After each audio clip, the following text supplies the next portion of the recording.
He's right here. Oh my God. Oh my God. These two guys have been scalped. Unimaginable grief. I'm very sorry, man. Should never happen to anybody. Two little boys who will never get to grow up. I have held both boys dead in my arms, screaming for any ounce of hope that I would get them to live. Silence and secrecy. Both of our families are victims of a system that failed us at every turn. Powerful people who preferred to keep this hidden. How many families have to be destroyed? An unrelenting search for answers. So he's got another appointment. You're not going to get one with me. The hidden truth brought to light. What would you do to change that? I would pass a law that says they have to report. And not only held the system accountable, it helped change it. Thanks for joining us tonight. I'm Brian Schnee. For more than 3 years, 2 News Investigates has exposed a blind spot in the system stemming from a tragic case involving the murders of 2 little boys by Kent Cody Barlow. A system that failed to notice his drug relapse. A system that had a blind spot, and a system that had no requirement for mandatory reporting of missed or failed drug tests for offenders on parole. 2 News Chief Investigative Reporter Wendy Halloran has been fighting for more than 3 years to bring the full truth to light. Wendy. Well, Brian, early on, an attorney for one of the little boys told me this has caused unimaginable grief and pain, and suffering is a phrase some people mock until it happens to them.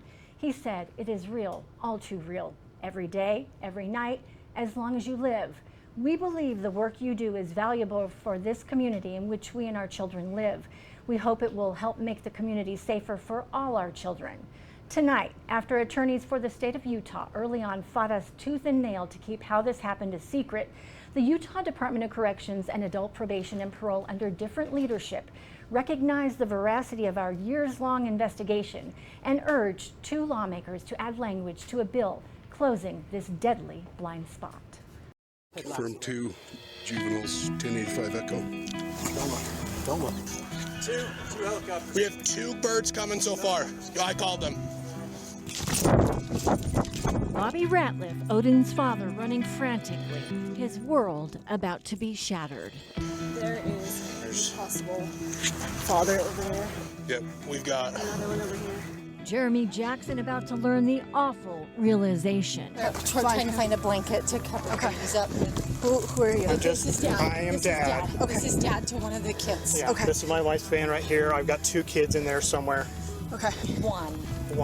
Okay. One. I've got 2 kids Where's over your here wife? somewhere. The Brooke. wife is over here. Come on. She's right over here. Finding his wife, Brooke, Odin's parents, Teresa and Bobby. How are you guys involved? My son, he killed my son. Those are your children over there. One of them is mine, the other one is over there. Mine is the one in the red and white striped shirt. We've got 1 adult male, 1085 Charlie to Delta. How about you? What? I'm fine. Who was driving? Okay. The man behind the wheel, Kent Cody Barlow. That night, Kent Cody Barlow left on a Life Flight helicopter, unconscious but alive and breathing. While Brooke's son Hunter and his friend Odin, no longer looking like themselves, Hunter and Odin left in body bags and biohazard containers. So how did this happen? We obtained records of what Barlow's parole agent documented, but his entry the day after the crash was completely blacked out. We appealed. UDC did not budge on the entry that was completely redacted. They still kept the information hidden. We took our fight to the State Records Committee. Attorneys for the state fought aggressively to keep it secret. Assistant Attorney General Blaine Hansen argued treatment providers should not be publicly identified, and releasing Barlow's medical records is an unwarranted invasion of personal privacy. And we agree, while the circumstances are tragic around Mr. Barlow's recent violations, with the information that remains redacted in the offender history report, we don't feel that the public interest outweighs our interest in retaining the documents private in this case. Hansen knew what was written in Barlow's supervision records because he had been provided an unredacted copy from UDC to help defend them during the appeal at the State Records Committee. So I understand that they can't see the information that's redacted, but it's our position that the remaining information that's in here doesn't raise to that public interest that they're seeking out in their appeal. And that's something you'll be able to see when we hand over the documents to you today. The committee reviewed the records with no redactions behind closed doors. And when they came back, after weighing the public interest, we find there's compelling interest in these records. We really tried to be thoughtful and thorough in making the determinations that we did, given the public interest in this instance. In a 4-2 vote, UDC was ordered to give me that entry except the name of Barlow's treatment provider. The committee's order says it respects the state's need to hold certain information private in order to maintain compliance and cooperation with inmates, but also respects society's interest in knowing that parolees are properly managed upon their release and that the system is working as it should. And this is especially true when 2 3-year-old children are killed by a parolee who allegedly violated the terms of his parole. We believe that the public interest is quite significant. Hunter, are you having fun? Yeah. What you doing? Riding and going. Kind of. You want to keep going? Okay, say let's go. He's so grumpy. First of all, sorry. This isn't an easy situation, and nothing I say is going to make it better or make you feel any better. I want you to know I have kids, so I feel your pain, for sure, okay? But in the final hour, Assistant Utah Attorneys General Dan Bakavoy and Peter Strand filed a complaint in district court, naming me individually as a defendant, KUTV 2 News, and the Utah State Records Committee, and refused to give up the records, getting a judge to seal their complaint. That entry was leaked to us by a whistleblower. What lies beneath reveals Barlow tested positive for meth weeks before the crash and never went back to Wasatch Behavioral Health, his treatment provider, for 21 days before he killed Hunter and Odin. His parole agent noted Wasatch did not tell him. Utah's Drug Offender Reform Act, known as DORA, treatment providers were required to report failed or missed drug tests for people in court-ordered treatment. But after Utah sent this letter to expand Medicaid in 2019, those rules changed. HIPAA restrictions meant providers could no longer be legally required to report. So reporting was guided by best practices, not mandates. As evidenced by this email Jurgen Korbanka, the executive director of Wasatch Behavioral Health, sent to me. Wasatch Behavioral Health has no formal agreements, contracts, or obligations to report treatment compliance to other agencies.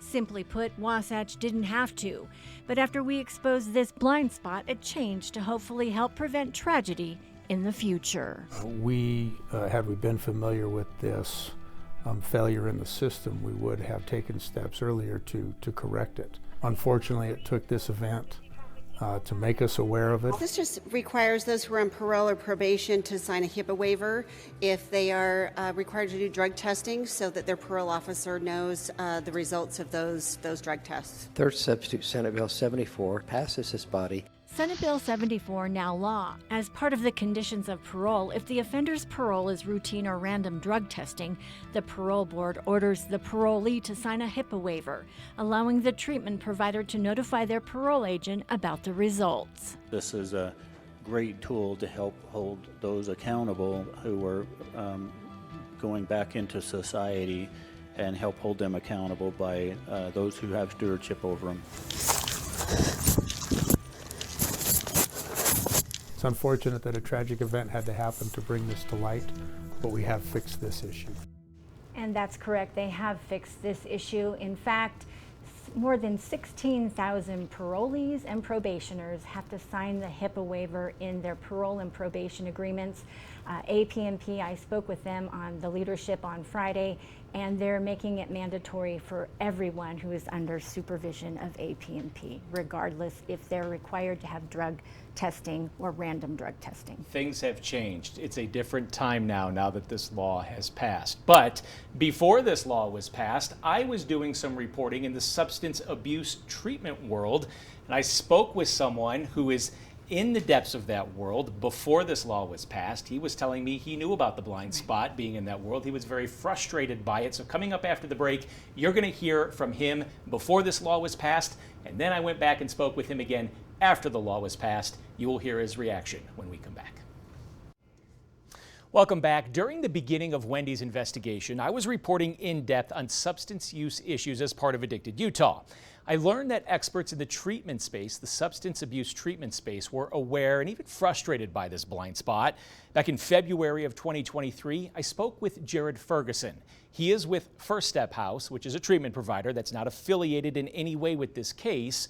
But in talking with him about this tragedy and what Wendy exposed, that Barlow had missed and failed drug tests leading up to this crash, and his parole officer was never notified, Ferguson told me that he was frustrated with this reporting process.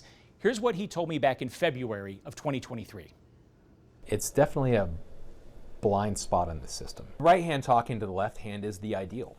It's not often what happens. This might be a situation where we could have done more sooner to mandate this kind of reporting.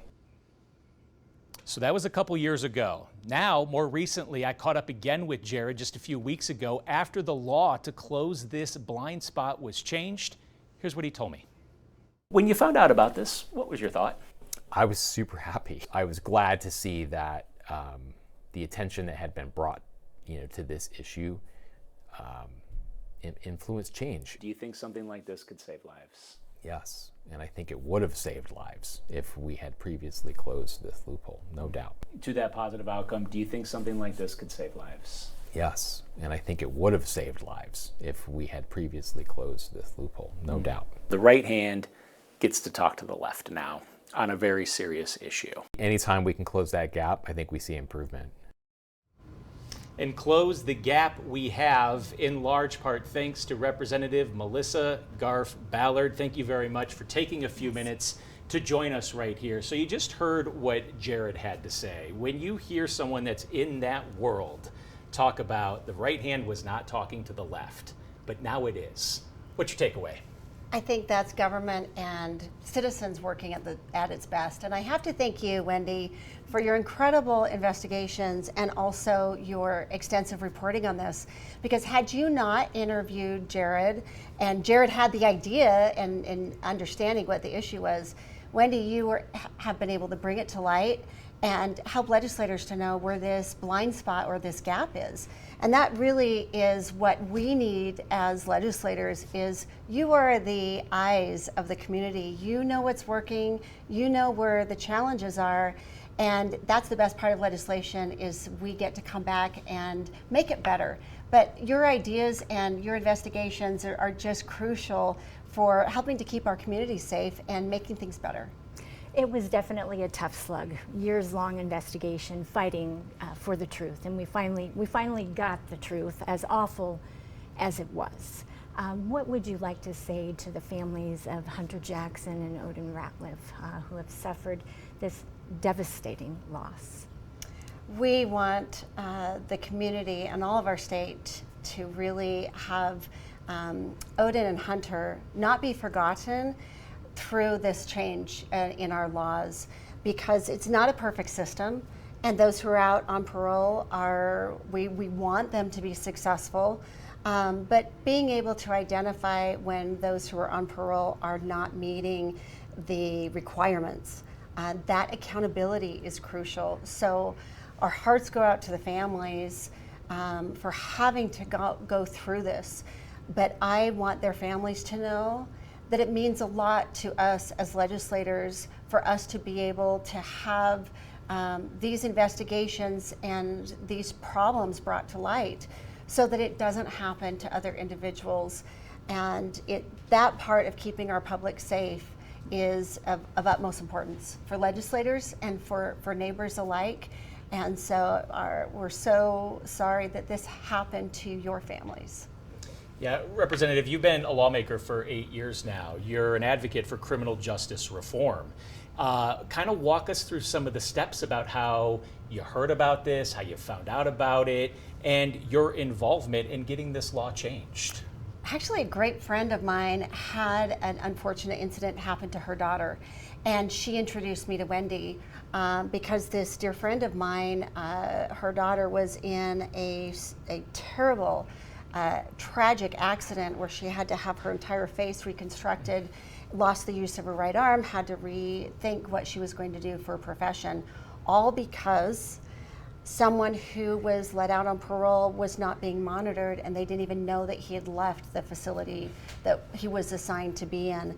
And so as we try to find where these blind spots are, the lack of communication and how we can improve that, that is what really makes the criminal justice system constantly improving when those blind spots have been identified.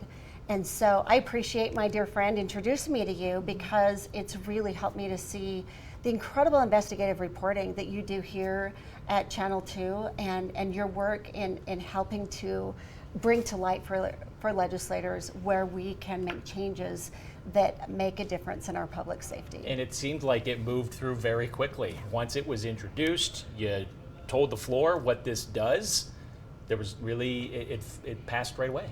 This is a no-brainer, and I think that's why when we brought forth this legislation, there was no question whether it should be passed or not, because it's one of those things where you wonder, is this a good policy? Is it not? A lot of times we just don't know those natural changes that should be made that seem to be best practices, unless we're told that this needs to have action and change. So again, I appreciate Jared coming forward and sharing that with you, and also this report, because when the legislature has these kinds of policies, it really is substantial, because it helps our communities to be aware of how they, in their own professions, can step forward in being able to help make improvements and give suggestions. But most importantly, I serve on the Law Enforcement Criminal Justice Committee and also for Appropriations. And it is crucial for the state of Utah, as we appropriate funding, that we look for ways that can keep our public safe. It's been a #1 topic for our schools of how we can make changes. And you mentioned the change in leadership. We really appreciate Director Brian Redd, who now is at the Salt Lake Police Department. They're so lucky to have him. But he and Glenn Mills really had such vision of how to make the Department of Corrections more effective and help to keep our streets more safer. And so that is really where we hope the new director will continue to move forward, and that we can keep finding places that we can make improvements in our laws.